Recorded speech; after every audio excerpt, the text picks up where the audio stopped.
E aí, Layers, tudo bom com vocês? A gente voltou, né? Finalmente voltamos com mais um episódio de O que o Whats não conta. E agora eu tô com uma convidada super especial, né? Da graduação, que divide esse perrengue de graduação comigo. Camilinha, seja muito bem-vinda! Olá, gente! E aí, Cami, como é que tá essa fase agora pós-TCC, né, gente? Ela passou já do TCC, tá mais aliviada, tá mais tranquila. A palavra com certeza é ali. Então, Cami, eu queria que você começasse contando como é que você chegou até aqui. Como é que Camila veio lá de Recife, né? De Recife, gente, saiu de Recife aqui para Natal para fazer fono na UFRN. Então, depois que eu terminei o meu terceiro ano de ensino médio, eu não sabia nem o que era fono. Essa é a realidade. Eu queria fazer engenharia biomédica, pra você ter noção, que é uma coisa totalmente diferente. Mas é porque eu sempre tinha o meu lado biológico e o meu lado exatas. Sendo que aí não rolou, né? Como podemos ver? E eu não tinha plano B, plano C. Eu fui ter durante o período de SISU mesmo. E aí eu fui procurando. Eu disse, entre exatas e biológicas, eu prefiro estudar biológicas. Então, fui olhando os cursos de saúde que existiam. E aí eu saí meio que como fosse um check-up. Sei. E aí, tipo, físio ou não gosto de osso. Odonto, não. nada a minha cara. Aí eu ia excluindo. E eu conheci fono. Mas assim, o que eu conheci de fono era fala, fono trabalha com fala, com crianças que falam errado. E tinha a questão da audiologia, porque era o fono, audiologia, né? Sim. Eram as únicas áreas que eu conhecia da fono. E eu fui procurando e eu disse, a grade curricular é muito maneira. Então, tem lá em Pernambuco fono, só que aí eu tinha duas opções no SISU, né? Lá e cá. Coloquei lá e cá e eu passei pra cá. Então, assim, durante o período que eu pensei, vou colocar minha segunda opção em outro estado. Um estado que eu não tenho família, que eu não tenho ninguém que eu conheço. Mas, assim, eu disse, é um lugar que eu gostaria de morar. Eu moraria tranquilamente se eu me adaptasse, né? E como foi esse fator de, tipo, você não ter apoio, né, aqui, na cidade? Tipo, a gente sabe, né, quem acompanha a Camila nas redes sociais sabe que ela tem um apoio muito grande por parte da mãe, a família com certeza deve apoiar, mas todo mundo lá em Recife, como foi você chegar numa cidade desconhecida, sem amigos, sem família, sem ninguém? Bem, eu fiz os amigos aqui e fiz por outros amigos que eu tinha lá. Eu tinha uma vizinha, lá onde eu morava, que ela é de Açu. Não é de Natal, ela é de Açu. Mas ela tinha conhecido, assim, Natal. Então foi meio que assim, amigos de amigos dos meus amigos. As indicações, né? Exatamente, pra pelo menos eu ter onde ficar no primeiro dia. Sim. Então, eu disse, é o que eu quero. Eu disse assim, a minha mãe disse, é o que você quer? Eu disse, é o que eu quero. Só avisei ao meu pai, disse, tô indo. É Natal, tô indo. Ele tentou de tudo fazer, não, fique aqui. E eu digo, não, eu vou. E basicamente foi isso. Ela que me ajudou com o contato com uma amiga dela daqui. E foi essa pessoa que deu suporte a gente enquanto a gente estava aqui. Então, foi ela que nos ajudou a achar um lugar. Porque os primeiros dias que foi uma loucura. Porque eu não sabia onde morava, eu não sabia onde ficava o UFRN, eu não sabia andar em canto nenhum. Obrigada, nossa assistente técnico aqui. A produção tá ótima aqui. Camila, então, pode falar aí. E você mora sozinha? Divide apartamento com alguém? Aguentou essa barra sozinha por aqui? Fala do FIT, né? Que a gente conhece. Foi várias questões diferentes. Durante o primeiro ano, minha mãe ficou comigo. Pra eu ter tempo de me adaptar. Porque o curso era integral. E era mais no campus central no primeiro ano. Tanto que eu pensei que fono era no campus central, na UFRN. Mas não, o departamento de fono não é no campus central. É aqui do lado do Só que eu fui UOL, descobrindo isso com o passar do tempo. Hoje em dia eu continuo morando no mesmo lugar que eu morava no primeiro ano, mas assim, eu já sei me deslocar. Que é mais perto da UFRN. É perto exatamente do Centro de Biociências, que eu pensei que ia ser o resto do curso. Estratégico, porém empolgado. Porém deu errado, né? Mas enfim, desse jeito. Aí durante o primeiro ano minha mãe ficou comigo, que era exatamente essa adaptação, de eu saber que ônibus pegar, qualquer coisa que desse errado eu tinha ela, eu tinha esse suporte, porque eu passava o dia todo na universidade. Aí quem fazia minha alimentação era tudo ela. Então, teve 2 anos de pandemia. Então, sim, verdade. Foi o agradecimento dos meus pais, porque eu pude continuar na UFRN, mas eu pude voltar para casa. Então eu passei os 2 anos lá de volta em Pernambuco, estudando à distância, e voltei final do ano passado, que é quando começou o ensino híbrido e quando eu estava entrando nos últimos períodos de faculdade e precisava dos estágios. Então quando eu voltei, aí eu já voltei sozinha, a morar sozinha. E aí que veio realmente, né, a barra, né? Aí que Fazer veio o almoço, perrengue. fazer comida, dar Exatamente. conta de roupa, tudo isso sozinho. Tinha que dar conta de tudo. Da universidade, que já não é uma coisa fácil. Não mesmo. E ainda dar conta de casa, que era uma coisa que, tipo, eu tinha sempre a minha mãe pra Ótimo. fazer. Então... Mas assim, eu consegui desenrolar. Pelo menos eu sabia fazer o arroz, feijão, a comida básica, e é isso. E como foi a fase dos estágios? Teve algum perrengue, alguma coisa que você lembra assim que você fez? Meu Deus, marcou os meus estágios. Foi assim, incrível. Nossa. Eu acho que a coisa mais difícil do estágio foi realmente ter saído do EAD, porque a gente teve todas as específicas de fono no ensino remoto. Então, quando a gente saiu do ensino remoto direto pra prática, eu disse, meu Deus do céu, eu vou acabar com a vida dessas crianças. Eu disse, não, eu vou dar o melhor de mim, com certeza. Mas assim, eu achava que... Não só eu, né? O povo da minha turma tudo dizia que a gente sentia que não sabia de A nada. insegurança, né? Porque Exatamente. no virtual é uma coisa totalmente diferente, assim, do presencial. De você estar ali, Totalmente. você não sente segurança mesmo. Exatamente. E aí, quando começou os estágios, tinha essa insegurança e também tem a questão das áreas, porque a gente aqui tem estágio de todas as áreas de fono. Isso. Então, tem as áreas que a gente tem mais Afinidade. por exemplo, eu que estava no Leia desde o meu segundo período, eu sabia que pelo menos o que menos ia ser perrengue pra mim seria o estágio de linguagem. E só que os demais de voz, tudo eu vi tudo literalmente à distância. Meu Deus. Mas assim, acabou que deu certo, foi super incrível. Eu lembro de todos os meus pacientes até hoje. Uns me deram mais trabalhos que outros, por exemplo, em audiologia educacional, eu acho que é o que mais me marcou. Porque era totalmente um caso assim, que a menina estava no limite entre ter a linguagem oral ou não, né? E a opção da família dela era que ela tivesse, só que assim, e dependia muito desse estímulo das habilidades dela de audiologia, né?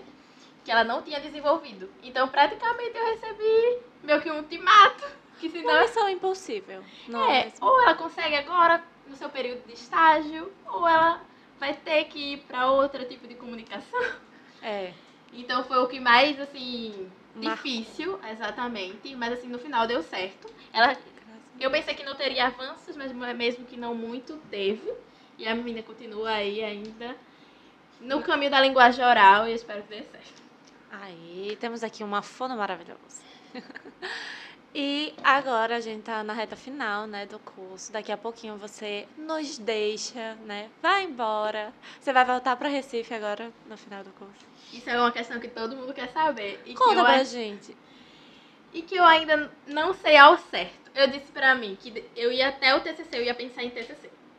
Aí o TCC passou sexta-feira. Então vamos deixar pro final aqui, vamos fazer o suspense, vamos segurar. Camilinha, volta ou não volta para Recife? E vamos falar do TCC agora. E aí? Desenrolou o TCC, foi um caos, chorou, gritou, esperneou. O que aconteceu? Nossa, eu chorei. No caso, eu pensei que minha mãe ia chorar, mas quem chorou foi eu. Acabou que estava tudo... Assim, foi bem difícil a questão do TCC, porque eu sempre fui muito ligado mais à prática. Então, até aqui no laboratório, eu era sempre ligada mais à extensão. Extensão. Mesmo a distância no EAD teve adaptação da extensão, mas era isso. E eu senti a necessidade, principalmente do ano passado para esse ano, do final do ano passado para esse ano, de me envolver mais com a pesquisa. Eu tinha participações em alguns artigos aqui, que a gente faz tudo aqui no laboratório, isso, né? Mas, assim, eu não era muito envolvida com a pesquisa. E aí surgiu a oportunidade, no começo desse ano, de fazer a iniciação científica. Então, foi realmente na iniciação científica que eu comecei a escrever literalmente por mim e eu. Saber realmente como funcionava ao certo. Então, eu, em relação à TCC, já mudei de tema 3 vezes. Foi arrodeando todos os GTs aqui que existem nesse laboratório. Foi telefonoaudiologia, depois o tema ia ser bilinguismo. E acabou que foi sobre vulnerabilidade, que é um GT que eu nem participo. Assim, indiretamente a gente participa de todos, mas diretamente eu não participo. Só que acabou sendo bem legal, porque... Qual é o tema do seu TCC, meu amor? desempenho em leituras de crianças de vulnerabilidade social antes e após a pandemia. Olha aí. Bem importante esse tema, né, bicho? Isso, é porque assim, ia ser diferente do meu tema de IC. O meu tema de IC era especificamente sobre compreensão leitora. Então a gente, para não fazer tudo do zero e também ia demandar coletas que iam demandar mais tempo sobre os outros temas, então acabou que o tema redirecionou para vulnerabilidade também no meu TCC e acabou que foi uma coisa mais ampla. O que era mais focado no meu IC sobre compreensão aumentou para todas as questões de leitura no TCC. Entendi. E deu tudo certo na apresentação? Como foi a coleta? Conta pra gente esse perrengue, mulher. Assim, nossa, tinha dias que você chegava em casa e pensava, vai dar tudo errado. Todo dia. Literalmente todo dia eu pensava, vai dar tudo errado. Porque eu sou uma pessoa meio que assim, perfeccionista. Ah, certo. E eu sou uma pessoa ansiosa. Então, assim, eu faço terapia toda semana por causa disso. E a minha psicóloga passou meses só escutando falar em TCC. A coitada já não aguentava mais. Mas exatamente por isso, porque assim, de certa forma, eu sempre fui a pessoa ansiosa que sempre olhava para o lado negativo. Então, para mim, eu não era capaz, desde o começo do curso. Como é que alguém apresenta TCC? Para mim, isso era impossível apresentar TCC. Como é que alguém faz o TCC?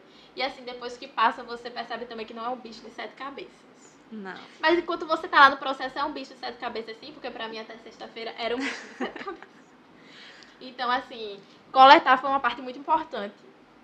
Eu me senti pertencente e eu pude ver, tipo assim, como realmente era, na prática, qual era a realidade daquelas crianças, né? Porque realmente foi em uma escola de situação de vulnerabilidade, toda essa questão. Eu tinha essa visão que existia, mas eu não sabia certo como era. Então, realmente, coletar foi uma parte muito importante para mim da pesquisa, fazer parte, depois tabular os dados. A pior parte do TCC eu realmente acho que é a estatística, que eu tive ajudinha, né? Mas a questão de tabular, de números, de fazer, tipo, o que ninguém compreende, que o povo consiga compreender, era a parte mais difícil. Também tive muito problema, assim, meu com a interpretação dos testes de leitura, porque é os testes que mais depende da percepção da própria pessoa que está avaliando, porque os dois tinham alguns que tinham dados normativos e outros que não tinham, e a maioria dos dados eram qualitativos, ou seja, era realmente o que eu estava percebendo. Ai, então eu tive que aguçar os dois. Eu tenho certeza do que eu percebi. Exatamente, eu tenho certeza que eu tô percebendo certo, então eu tive também um trabalho de aguçar todos os meus sentidos, de práticas e analisando todos realmente pra... ok, tô analisando certo, isso tem uma coerência, sabe? Então foi toda essa questão de teste, de coleta, de ter tempo de ir pra coleta, né? Porque também eu sou a primeira turma da grade nova. Então, assim... Não temos folga, não temos espaço para nada. Não tem tempo para nada. Então, desde isso, da coleta, de estudar os testes, de interpretar os testes, de fazer a tabulação, que eu, antes do IC também, eu nunca tinha feito, entendi como é que é feita. Então, todas essas questões, até o escrever. Mas, por incrível que pareça, o escrever foi o mais fácil. É o mais tranquilo, né? Assim, você já tem tudo pronto, agora é só colocar no papel. Exatamente. Só colocar no papel e aí você ia encontrando estudos e aí ia correlacionando e aí sua cabeça ia fazendo sentido. Entendi. Então, assim, pra mim escrever foi a melhor parte. Mas escrever ainda foi melhor do que apresentar, porque pra mim, eu sempre tenho a impressão que apresentar é a parte mais fácil. Porque você já lutou tanto, você já nadou tanto, que apresentar é só falar o que você sabe. Isso era o que eu tentava colocar na minha cabeça. Que, tá pronto. Quando eu terminei de escrever, veio os pareceres da banca e tudo.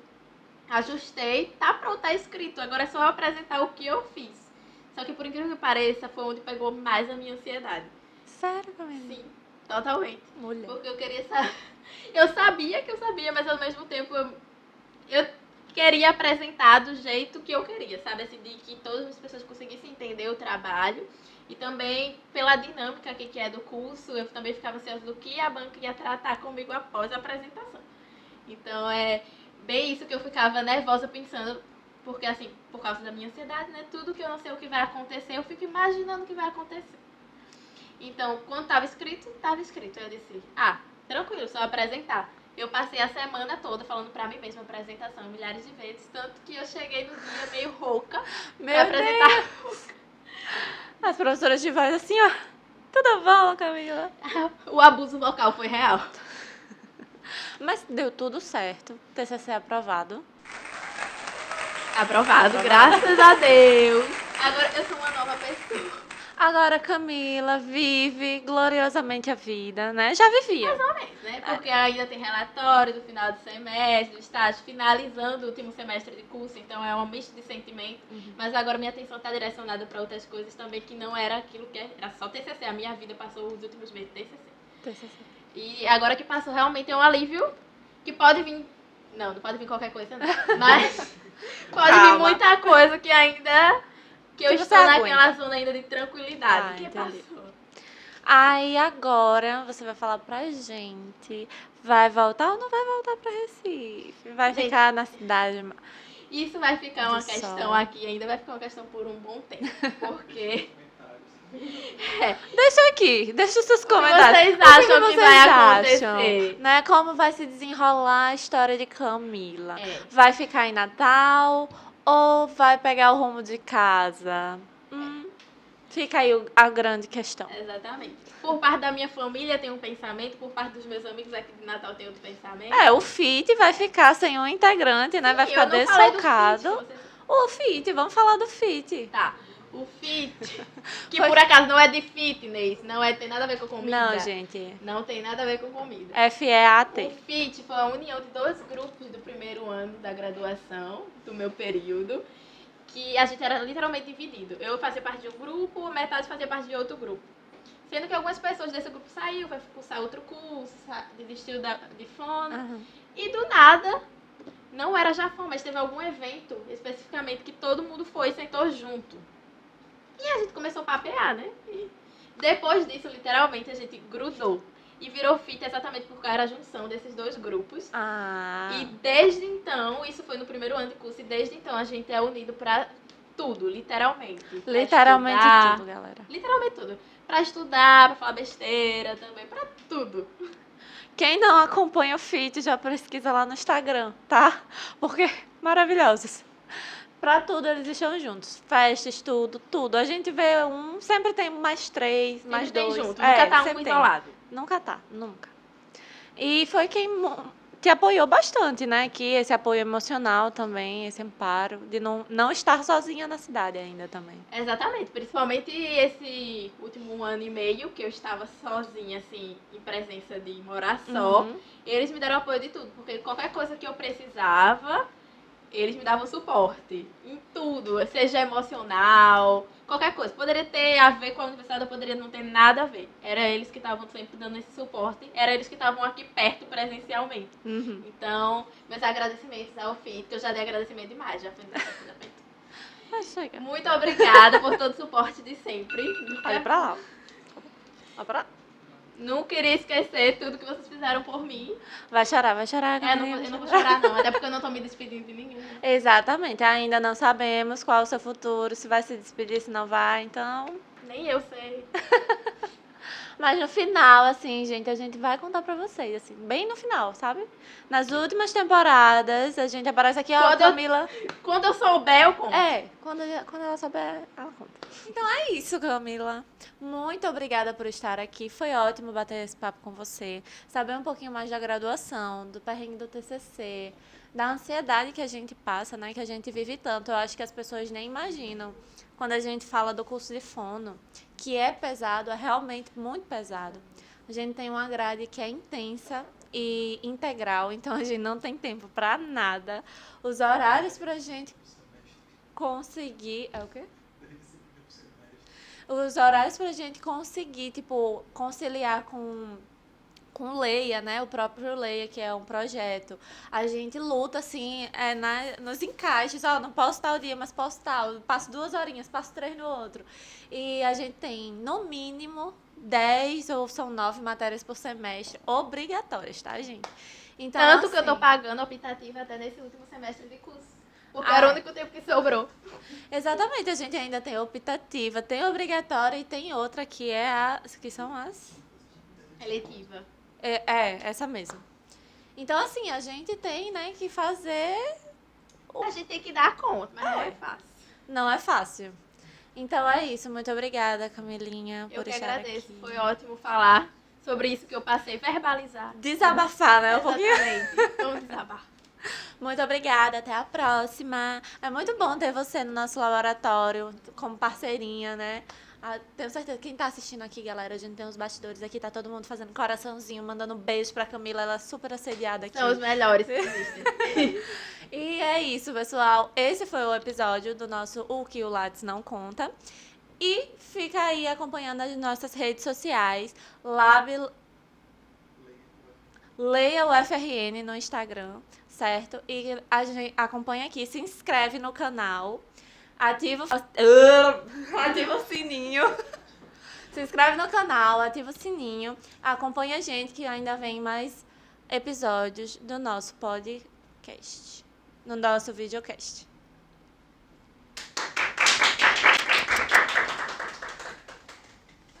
No final fiquei nervosa. Foi emoção. Então, no final do LeiaCast, ficou uma pergunta aí no ar do que ia acontecer comigo. Pra onde eu iria? Eu iria voltar para o meu estado, eu ia ficar em Natal. E enfim, finalmente a pergunta tem resposta. Estou aqui em janeiro de 2023, colei grau, já tenho o número de CRFA, sou fonoaudióloga. E assim, uma das coisas que tá acontecendo é que eu estou em Natal, decidi ficar em Natal, meu coração quis ficar em Natal. E várias coisas estão fluindo e várias coisas eu pretendo fazer por aqui. Então é isso, finalmente a pergunta tem desfecho.